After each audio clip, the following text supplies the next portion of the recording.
نون والقلم وما يسطرون ما أنت بنعمة ربك بمجنون وإن لك لأجرا غير ممنون وإنك لعلى خلق عظيم فستبصر ويبصرون بأيكم المفتون إن ربك هو أعلم بمن ضل عن سبيله وهو أعلم بالمهتدين فلا تطع المكذبين ودوا لو تدهن فيدهنون ولا تطع كل حلاف مهين هماز مشاء بنميم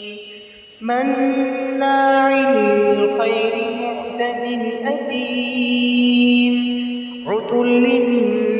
بعد ذلك زنيم أن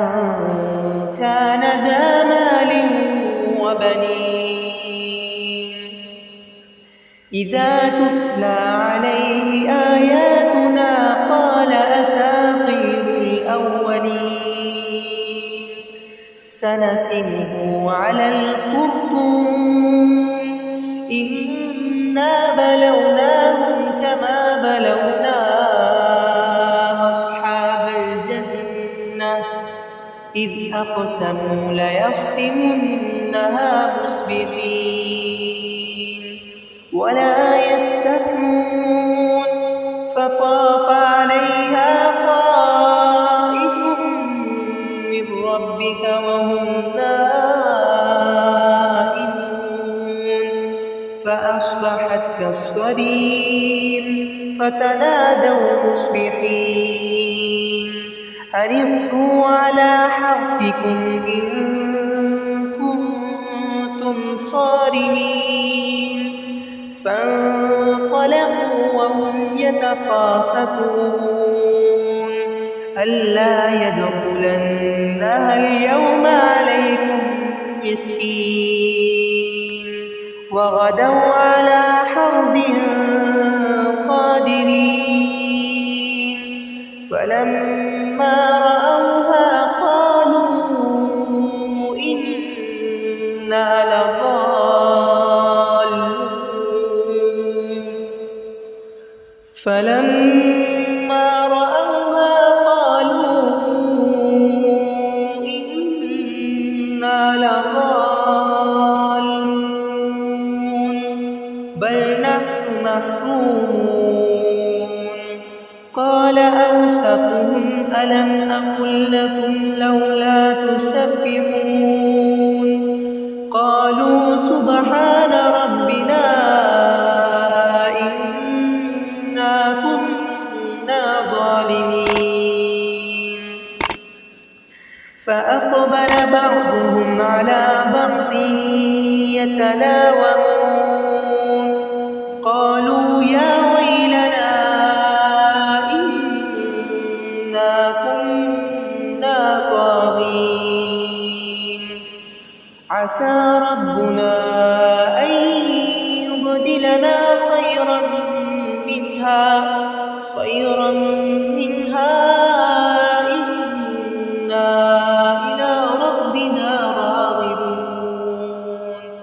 كذلك العذاب ولعذاب الآخرة أكبر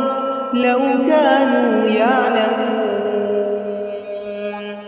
إن للمتقين عند ربهم جنات النعيم أفنجعل المسلمين كالمجرمين ما لكم كيف تحكمون أم لكم كتاب فيه تدرسون إن لكم فيه لما تخيرون أم لكم أيمان علينا بالغة إلى يوم القيامة إن لكم لما تحكمون سلهم أيهم بذلك زعيم أم لهم شركاء فليأتوا بشركائهم إن كانوا صادقين يوم يكشف عن ساق ويدعون إلى السجود فلا يستطيعون خاشعة أبصارهم ترهقهم ذلة وقد كانوا يدعون إلى السجود وهم سالمون فذرني ومن يكذب بهذا الحديث سنستدرجهم من حيث لا يعلمون